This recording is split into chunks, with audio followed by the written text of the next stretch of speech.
సుమారు 5 బిలియన్స్ జనాభాని గడగడలాడించినటువంటి ఆ వైరస్ దాని అంతటినీ ఒక చోటకి పట్టుకొచ్చి పెడితే ఎంత ఉండొచ్చునో అని దాని మీద ఒక లెక్క ఇచ్చారండి. మేము చెప్పింది కాదు, వాళ్ళు 2 గ్రాములు ఉంటుంది. ఎంత? 2 గ్రామ్స్. 2 గ్రామ్స్ బరువు ఉండేటంత ఆ వైరస్ క్రిమి 500 బిలియన్ పీపుల్ని గడగడలాడించింది. విన్నారా? అంటే అది ఎంత చిన్నది ఉంటుంది. ఇది మీరు పెట్టిన మాస్క్కి ఎన్ని కన్నాలు ఉన్నాయి? ఈ కన్నాలు ఆ వైరస్ ఆపగలుగుతాయా? అది లోపల దూరితే. మీరు మాస్క్ పెట్టుకుంటే మీకు అగరత్తి వెలిగిస్తే వాసన వేస్తుందా? వేదండి. అర్థమేంటి? పనిచేయట్లేదని అర్థం.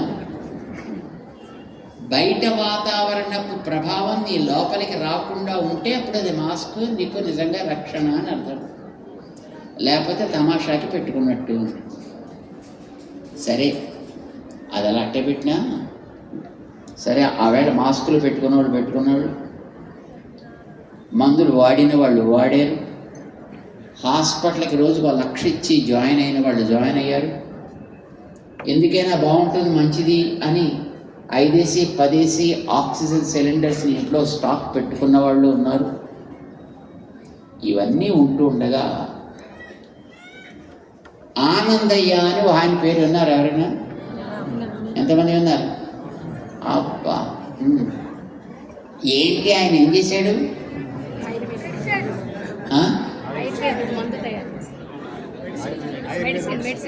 అదేదో వేసేయండి, ఒక కషాయం పోసేయండి. ఆయన ముక్కులో ట్యూబులు పెట్టుకుని చేతిలో సిలిండర్ పట్టుకుని ఆయన దగ్గరికి వెళ్ళిన వాళ్ళకి 2 చుక్కలు ఏదో పోస్తే లోపల ఒక 5 నిమిషాలు కూడా కాకుండానే ఆ ముక్కులో గొట్టాలు తీసేసి సిలిండర్ పక్కన పారేసి హాయిగా నడుచుకు ఇళ్ళకి వెళ్ళిపోయిన వాళ్ళు ఉన్నారట. విన్నారా మీరు? మీకు చప్పట్లు కొట్టని చెప్పట్లేదు నేను. మెయిన్గా చేసింది అది. చప్పట్లు మాకెందుకు? విన్నారా లేదా అని అడుగుతున్నా. దాని తర్వాత బ్లాక్ ఫంగస్ అని కూడా ఒకటి వచ్చింది. విన్నారా? అది కూడా. ఈ బ్లాక్ ఫంగస్ కూడా ఆయన మందేసాడండి. విన్నారా? అది కూడా. ఆ వేసినటువంటి మందు ఆయన ఎన్ని వేల మందికో లక్షల మందికో ఇచ్చాడో ఒక్కడు కూడా అది పని చెయ్యలేదు అనలేదండి. ఒక్కడు కూడా ఆ మందు వేసుకుని చచ్చిపోయిన వాళ్ళు లేడు. హాస్పిటల్కి వెళ్ళి బతికొచ్చినవాడు అక్కడ కూడా లేడు. రోజుకు 1 లక్ష ఖర్చు పెట్టి మందులు కాక. విన్నారా పేరు? ఆయన గో ఇక్కడే ఉన్నాడు.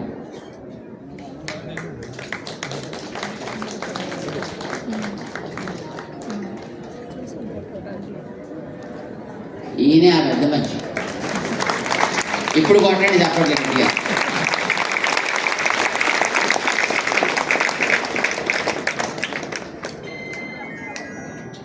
వాళ్ళ ఇంట పరంపరగా వచ్చినటువంటి విధానాన్ని ఆయన కాపాడుకుంటూ ఆయన అట్లాంటిది ఒక తనకి దొరికేటటువంటి మన ఇళ్లలో సామాన్యంగా ఉండేటటువంటి కొన్ని రకాలైనటువంటి ఆకుల్ని మీరు తెలివి పెరిగిపోయి అందం మీద శ్రద్ధ పెరిగిపోయి ఇవి కలుపు మొక్కలు అని ఏరి బయట పారవేసేటటువంటి మొక్కల్ని, లేదా మీ చేత ఇవి కలుపు అని అనిపించి బయట పారవేయించిన ఇతరులు చెప్పిన మొక్కల్ని ఆయన జాగ్రత్త పెట్టుకుని ఆ ఆకుల్లోంచి రసం తీసి కషాయం చేసి లేదా లేహ్యం ఏదో చేసి దాన్ని ఇంత కొద్దిగా ఆ వచ్చినటువంటి ఆయాసపడుతూ ఇంకా 5 నిమిషాల్లో పోతాడేమో అనుకునే అంతగా కష్టపడుతూ, నడవడం చేత కాకపోతే కార్లలో పట్టుకొస్తే, ఆటోల్లో పట్టుకొస్తే అలా వచ్చిన వ్యక్తులకి ఈయన యొక్క నిర్దేశంతో అక్కడ పనిచేసే వాలంటీర్లు, పైసలు తీసుకుని కాదు, పైసల కోసం అమ్ముకోవడం కోసం కాదు, అయ్యో కష్టంలో ఉన్నారే కాస్త మన వంతు సేవ మనం చేద్దాం అనేటటువంటి తమకి పెద్దలిచ్చిన తెలివిని, పెద్దలిచ్చినటువంటి విద్యని 10గురికి వాడాలి అనే కోరికతోటి చేసి ఆయన పోస్తే, ఆయన పోసిన వాళ్ళందరికీ అది పని చేసి వాళ్ళు ఆరోగ్యంగా హాయిగా నవ్వుకుంటూ ఇంటికి పోయారు. ఆయన ఈ ఆనందయ్య.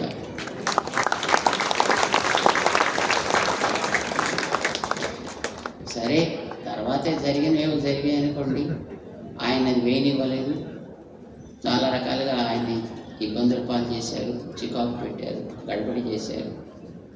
సరే, అవన్నీ ఏదైనా ఒక మంచి పని చేస్తున్నాడంటే ఇతర దేశాల్లోనూ ఇతరులైతే వాళ్ళు 10 మంది కలిసి పైకి తోస్తారు, మన దగ్గర 10 మంది కలిసి వాడికి కిందకి లాగుతారు. సో అది జరిగింది ఆయన విషయంలో. కానీ తన పని అయితే ఆయన మానలేదు, ఆయన చేసుకుంటూ పోతున్నాడు తన మానాన్న. ఇప్పుడు కొత్తగా వైరస్లు వస్తున్నాయి, ఇంకా వస్తాయిట, అది వస్తే ప్రమాదం ఉంటుందిట. నిన్నే ఓ పంచాంగం రాసేటో ఆయన చెప్పాడు, రేపు కొత్త సంవత్సరం వచ్చాక ఏదో పంచగ్రహ కూటమి ఏదో వస్తుంది. విన్నారా ఎవరైనా? పంచగ్రహ కూటమి అనేది ఒకటి వస్తుంది. అది వస్తే రోగాలు వస్తాయిట, రుష్టులు వస్తాయిట, పరిపాలకులకి ప్రమాదాలు వస్తాయిట, యుద్ధ వాతావరణం ఏర్పడచ్చు, లేదా ముఖ్యంగా పరిపాలన చేసేటటువంటి వ్యక్తులకు ఎవరికైనా ప్రాణహాని కలగచ్చు, అది ఏ స్థాయిలోనైనా కలగచ్చు అని ఇలాంటివన్నీ వాళ్ళు దాంట్లో రాస్తున్నారు. అయితే ఆ రాసినటువంటి ఆయన మాకు ఒక కాగితం ఇచ్చాడండి, రేపు వచ్చే భక్తి నివేదనలో దాన్ని వేస్తాం మేము. ఇప్పుడు వేట తారీఖు అంతా 10వ తారీఖు, రేపు వచ్చే దాంట్లో అది వేస్తాం. ఆర్టికల్ నాకు రాసి ఇచ్చాడు ఆయన, మన భక్తి నివేదన పత్రికలో దాన్ని వేస్తాము. ఆయన రాశాడండి, ఇది ఇలా ఉందని గ్రహాలని బట్టి గ్రంథాలు చెప్తున్నాయి. ఎవరికో ఏదో వస్తుంది, యుద్ధాలు వస్తాయని మేము డిక్లేర్ చేయటం లేదు, పంచాంగంలో ఏముందో అది మాత్రం మేము చెప్తున్నాం, ఫలితాన్ని తర్వాత మనం వచ్చాక చూడాల్సిందే అని రాసేయండి ఆయన. సో పరిస్థితులు ఎట్లా ఉంటాయి అనేది మనకు తెలియదు. ఏమో వైరస్లు రావచ్చు, ఆల్రెడీ రేడియోల్లో పెడుతున్నారు, హెచ్ఎంపివి అనేది వచ్చింది, అది ఇబ్బందుల పాలు చేస్తోంది అని అంటున్నారు. కానీ ఏ చైనాలో వచ్చింది అని అంటున్నారో అక్కడి నుంచి మనతో మాట్లాడిన వాళ్ళు మాత్రం మా దగ్గర మేము బాగానే ఉన్నాం కదా, ఎందుకు మీ రేడియోలో ఇలాగ మమ్మల్ని అనవసరంగా బజారు పాలు చేస్తున్నారు అని వాళ్ళు చెప్తున్నారు. అక్కడి నుంచి మాట్లాడిన వాళ్ళు మా ఊళ్ళో మేము బాగానే ఉన్నామే, మా హాస్పిటల్ ఖాళీ లేదు, మా అందరూ రోగాలు వచ్చాయి, వైరస్ వచ్చాయి, ఇలాగ మీ రేడియోలో చెప్తున్నారు, మా దగ్గర మేము బాగానే ఉన్నాం కదండి, ఎందుకు ఇలాగ మీ రేడియోలో మమ్మల్ని అల్లరిపాలు చేస్తారు ఇలాగా అని వాళ్ళు మన ఫోన్ చేసి అడుగుతున్నారండి వాళ్ళు. But we don't know what exactly it is, right? ఏది వాస్తవము ఏది కాదు అనేది మనకైతే తెలీదు. కానీ మన జాగ్రత్తలో మనం ఉండడం ఎప్పుడూ మంచిది. బయట తిండ్లు తినకండి, మీ ఇంట్లో వండుకోండి, పోనీ ఒకసారి కాకపోతే 10 సార్లు తినండి. ఇంట్లో వండుకోదాన్ని ప్యాక్ చేసి పండి, ఎప్పుడు తినాలనిపిస్తే అప్పుడు తినండి. మురికి కాలవల పక్కన, ఈగలు దోమలు పడేటటువంటి డ్రైనేజీల పక్కన ఇలా ఉండే వాటిని తినకండి. అలాంటి వాటికి పోకండి. మంచిగా ఉండండి, ఆరోగ్యంగా ఉండండి, చక్కగా తినండి, తిరగండి, చక్కటి వ్యాయామం చేసుకోండి, రోజుల్లో హాయిగా బతకండి. మన వాళ్ళు మనకి చెప్పే సలహాలు ఇవేనండి మెయిన్. మంచిగా ఉండండి. అయినా ఏదైనా వస్తే ఏదో కొంత మీకు సపోర్ట్ అనేది ఉండాలి కనుక మన ఆనందయ్య గారు ఒక కషాయం తయారు చేసి పట్టుకొచ్చారు. ఇది వ్యక్తిలో ఉండేటటువంటి ఇమ్యూన్ సిస్టమ్ అని అంటున్నారు. ఈ మధ్యన ఏమిటో ఇమ్యూనిటీ గురించి అందరికీ తెలిసిపోయింది. ఇదివరకు మనకు అదేమిటో తెలిసేది కాదు. కానీ ఇప్పుడు ఈ ఆత్మరక్షణ వ్యవస్థ, ఇమ్యూనిటీ అంటే మన సెల్ఫ్ ప్రొటెక్షన్ సిస్టమ్, దాన్ని బలపరిచేటటువంటిది ఒక మంచి కషాయం ఉందండి.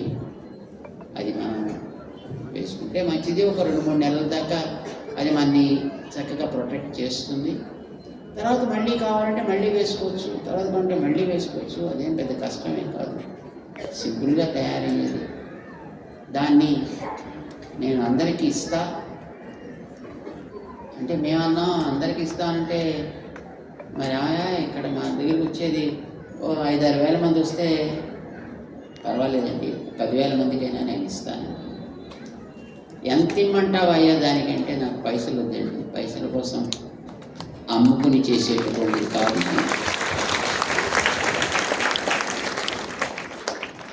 నాకు పైసలు అక్కర్లేదు, ప్రజలు బాగుంటే చాలు, అందరి ఆరోగ్యం మంచిగా ఉంటే నాకు అదే చాలండి.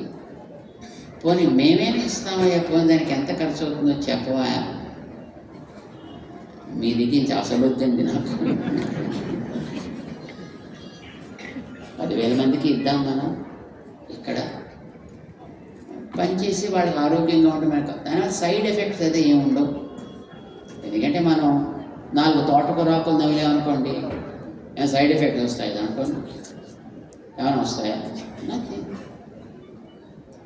ఆకు నవ్వితే మనకి ఎంతో, ఇప్పుడు మనం తయారు చేసేది కూడా అంతేనండి. ఏం పెద్ద ఏదో రకరకాల కెమికల్స్ కలిపి ఆ కెమికల్స్ తోటి మన శరీరాన్ని పాడు చేసుకునే సిస్టమ్ అయితే ఏం కాదు. ఇది సామాన్యమైనటువంటి ఆకులతో చక్కగా తయారు చేసినటువంటి ఒక మంచి నార్మల్ కషాయం లాంటిది ఇది.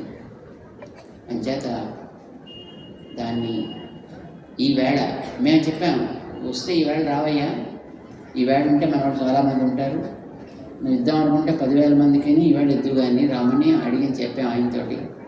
సో ఈవేళ ఆయన దాన్ని తీసుకొచ్చినట్టున్నారు, అందరికీ ఇద్దామని అంటున్నారు.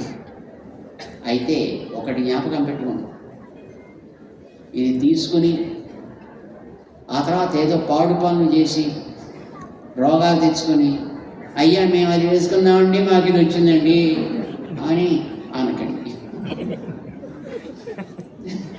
మేము ఆయనతో చెప్పాం, ఏమయ్యా ఎవరు ఇష్టపడి తీసుకుంటా ఉంటే వాళ్ళకల్లా అయిపోయింది. ఆ తీసుకునేటప్పుడు కూడా చక్కగా కాగితం మీద దీనివల్ల ఏమైనా నాకేమి ఇచ్చిన వాళ్ళకి తప్ప నాకే బాధ్యత తప్ప మిగతా వాళ్ళకి బాధ్యత లేదు అని రాసేసి వాళ్ళ దగ్గర రాయించి తీసుకుని అప్పుడు ఇవ్వయా అని. మిగతావైతే ప్రాణం పోయినా వాటిని ఒప్పుకుంటారు, పని చేసే వాటిని ప్రాణాన్ని నిలబెట్టినా అంగీకరించని దౌర్భాగ్యపు స్థితి మన చుట్టూ ఉండేటటువంటి వ్యవస్థ అట్లాంటి దాంట్లో మనం ఉన్నాం. So we need to take care of certain things. కొన్ని నియమాలు మనం పాటించాల్సిన బాధ్యత ఉంటుంది. కనుక ఆయన మీరు అటువంటి డిక్లరేషన్ తయారు చేశారా? తయారు చేయండి. ఒక కాగితం మీద చక్కగా రాయించండి, నేను ఈ కషాయాన్ని నా ఆరోగ్యం కోసం నేను తీసుకుంటున్నాను, దీని బాధ్యత పూర్తిగా నాదే, మిగతా వాళ్ళకి బాధ్యత లేదు. దాని మీద కావలసిన వాడు చక్కగా సంతకం పెట్టి ఆ తర్వాత ఆ కషాయం తీసుకోండి. ఆయన ఉచితంగానే ఇస్తానని అంటున్నారు. ఆయన మీ దగ్గర కానీ మా దగ్గర కానీ నేను తీసుకోవడం ఆయనకి సుతరాం ఇష్టం లేదు. మేము 10 సార్లు అడిగా ఆయన, అలా ఇస్తే అలాగే అంటే నోను సార్ అట్లాంటిది నేను చేయదలుచుకోలేదు, నాకు అద్భుతం. కానీ ఎవరైనా ఇలాంటి కార్యక్రమాన్ని ప్రోత్సహించాలని అనిపిస్తే దానికి మీరు ఏం ఇవ్వదలుచుకుంటే దాన్ని మీరు అక్కడ ఇవ్వక్కర్లేదు, తర్వాత ఎక్కడో చోట ఇవ్వండి. దాన్ని మన వాళ్ళు ఆయనకి అందజేస్తారు. ఏం సార్? రైట్. కనీసం ఎప్పుడైనా సార్ సరే అలా నేను మాట చెప్తాను. స్వామీజీకి శిరస్సు వచ్చి నమస్కారాలు చేస్తూ ఇక్కడికి వచ్చిన ప్రజానికానికి, ఇక్కడ ఈ కార్యక్రమం నిర్వహిస్తున్నటువంటి తులసిరామ్ గారు నన్ను మీరు ఇక్కడ దాకా వస్తే బాగుంటుందన్నా అని చెప్పని ఆహ్వానించారు. ఈ 5వ శంకరరావం చూసుకొని స్వామివారి దగ్గర వచ్చి కలవడం జరిగింది. ఇక్కడ ఈ కార్యక్రమం జరుగుతుంటే చాలా సంతోషం వేసింది. ఈ దశ అమృత నిర్గుండి అని ఒక 12 రకాల ఆకులతో 12 రకాల ఈ ఇంగ్రీడియంట్స్ అంటే మన ఇంట్లో వంటింటి వస్తువులతో తయారు చేయడం జరగద్ది. ఇది చాలా రకాలైన వ్యాధులకి ఇప్పుడుండే సీజనల్ ఎఫెక్ట్కి బాగా పనిచేస్తుందని మొన్ననే హైదరాబాద్లో కూడా 4వ తేదీ ప్రారంభించాను. ఆడ ఎక్కువగా సెలవు ఉంటుంది, మనకంటే ఎక్కువగా సెలవు ఉంటుంది కాబట్టి వాళ్ళు అక్కడ కోరినందువల్ల అక్కడ ఉచితంగానే మొదలుపెట్టి ఇస్తున్నాము. ఇప్పుడు మనకి వరల్డ్ హెల్త్ ఆర్గనైజేషన్ వాళ్ళు ఈ కోవాక్సిన్, కోవిషీల్డ్, కోపోస్టర్ వల్ల 13 రకాల వ్యాధులు వస్తున్నాయని చెప్పని 1 సంవత్సరం క్రిందట అనౌన్స్ చేయడం కూడా జరిగింది. దానికి కూడా మన భారతదేశంలో సనాతన సాంప్రదాయం ద్వారా ప్రతి వ్యాధిని నయం చేసే శక్తి భగవంతుడు మనకు ధన్వంతరి రూపంలో ఇచ్చున్నాడు కాబట్టి ప్రతి వ్యాధిని కూడా ఈ సాంప్రదాయ వైద్యంలో మేము బాగా చేస్తామని ధైర్యంగా చెప్తున్నాము. దానికి ప్రభుత్వం అంటే అంత పెట్టుబడి పెట్టి ఉచితంగా అన్నిటికీ ఇవ్వలేము కాబట్టి ప్రభుత్వం సహకరిస్తే ప్రపంచ దేశాలే మన భారతదేశాన్ని ఎదురు చూసే స్థాయికి స్వామివారి ఆశీస్సులతో, ప్రభుత్వం ఆశీస్సులతో మేము భారతదేశానికి ఒక వన్ని చేస్తామని చెప్పని ఈ సభాముఖంగా అందరికీ తెలుపుతున్నాము. ఈ స్వామివారికి నా శిరస్సు వంచి నమస్కరిస్తూ సెలవు తీసుకుంటున్నాను.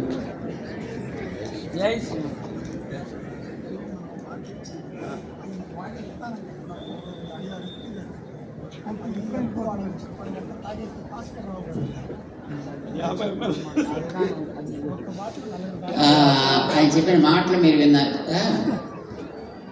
12 రకాల ఆకులు, 12 రకాల మీ ఇంట్లో దొరికేటువంటి దినుసులు, అంటే ఏదో ధనియాలు, జీలకర్ర, సొంఠి, పిప్పళ్ళు, మిరియాలు, ఏదో ఇలాంటివి ఏవో అవి ఉంటాయి. అవి ఏమిటో మేము ఆయన అడగలేదు, ఏమిటో ఆయన అవి ఏమిటో చెప్పలేదు, ఎంతెంత వేస్తారో ఆయన ఏం చెప్పలేదు. బట్ అది మనకు అవసరం కూడా కాదు. అలాంటి వాటితో తయారు చేసిందే కనుక దీనివల్ల వచ్చే ఉపద్రవాలు, ప్రమాదాలు ఏమీ ఉండవు. ఇది ఒకటి. రెండవది, ఆయన అక్కడ తయారు చేసి పెట్టిందని అప్పుడే 4-5 ఎవరో తీసుకోవడానికి ముందుకు వచ్చినట్టున్నారు. అయితే ఆ సీసాలు ఏదో పోసి ఇస్తున్నట్టున్నారు. ఎలా ఇస్తున్నారు? కాదు, మీరు ఎలా ఇస్తున్నారు? ఇచ్చేది 50 ml తీసుకోవాలి రోజు. మీరు ఇచ్చేది పెట్ల బాటిల్ ఇస్తాం, ముందు కప్పుల్లో ఇస్తాము. ఇక్కడ ఈ రోజు వచ్చిన వాళ్ళు కప్పుల్లో ఇచ్చేస్తాం. ఇంటికి బాటిల్లో ఇస్తే 2 రోజులు పడుతుంది. ఈ రోజుల్లో ఈవేళ ఇక్కడ తీసుకోవాలనుకున్న వాడికి కప్పులో ఇస్తాడు. ఏం కప్పులో ఇస్తాడు? చిన్న టీ కప్, పేపర్ కప్పులోనా? పేపర్ కప్పులో ఈ పూట ఇస్తారట, అది మనం తీసుకోవచ్చును. కానీ తర్వాత ఇప్పుడు ఒకసారి తీసుకుంటే 2 నెలల దాకా పర్లేదా? 3 రోజులు కంటిన్యూగా తీసుకుంటే బాగుంటుంది. 3 రోజులు కంటిన్యూస్గా తీసుకుంటే మంచిది అంటారు. అయితే 3 రోజులు ఎంత తీసుకోవాలి? శుభ్రంగా ఒక సీసాలు ఇచ్చాడు కదా, సీసా అంతా ఒకసారి తీగా ఉంది కదా అని గుట్టుకొని మింగేస్తాం అనుకోండి, అది మంచిది కాదు ఆరోగ్యానికి. రోజు 50 ml 50 ml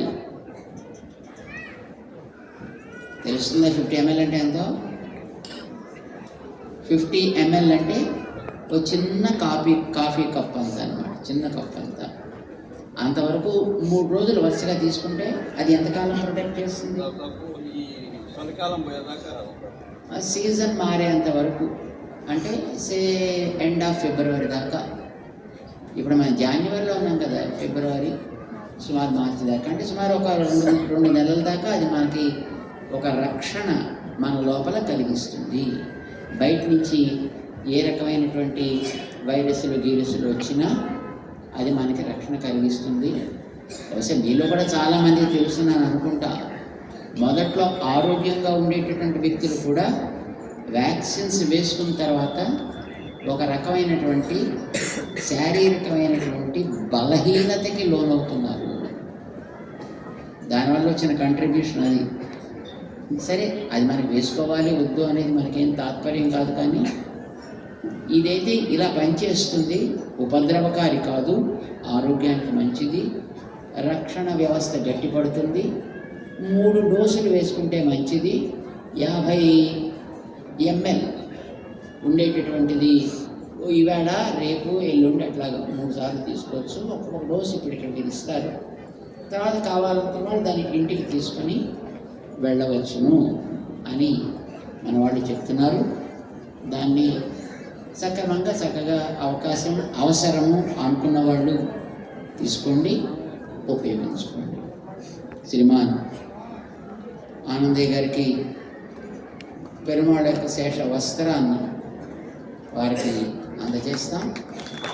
మన తులసి గారు జ్ఞాపికను కూడా అందజేస్తారు. జై శ్రీమన్నారాయణ.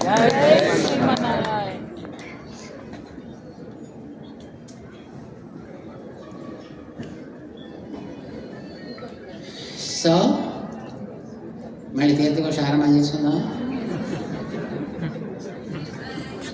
ఇది మన శ్రీహపతికి మెడిసిన్. అది ఆనందయ్య గారి మెడిసిన్.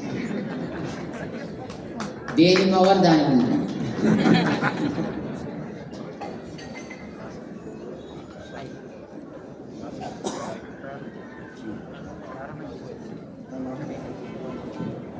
అయిపోయిందా?